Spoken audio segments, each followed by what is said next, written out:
चेहऱ्यावर छोटे छोटे काळे डाग दिसत आहेत किंवा नाक आणि गाल असे बटरफ्लाय मार्क्स दिसत आहेत का, तर हा व्हिडिओ तुम्ही नक्की बघा. आज आपण बोलणार आहोत पिगमेंटेशन याच विषयावर. त्यात दोन प्रकार येतात, हायपोपिगमेंटेशन पण असतं आणि हायपर पिगमेंटेशन पण असतं. पण स्पेसिफिकली आज आपण बोलणार आहोत हायपर पिगमेंटेशन बद्दल.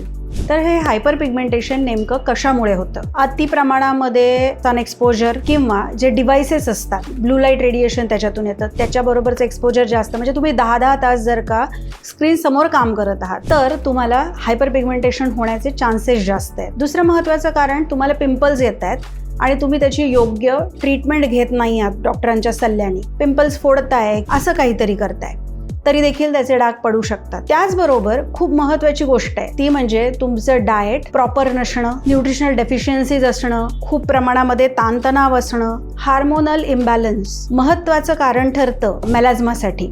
मग ते प्रेग्नन्सीमुळे असलेलं हार्मोनल इम्बॅलन्स असेल किंवा पेरिमेनोपॉझल एजमध्ये जे काही आपल्या शरीरामध्ये बदल होत असतात त्याचा परिणाम स्वरूप काही थायरॉइड सारखे आजार असतील तरी अशा लोकांमध्ये हायपर पिगमेंटेशन डेव्हलप होऊ शकतं. स्टिरॉइडल क्रीम्स हे जास्त प्रमाणामध्ये जास्त दिवस आणि डॉक्टरांच्या सल्ल्याशिवाय वापरणं हे देखील सध्याच्या काळातलं हायपर पिगमेंटेशनचे खूप महत्त्वाचं कारण आहे.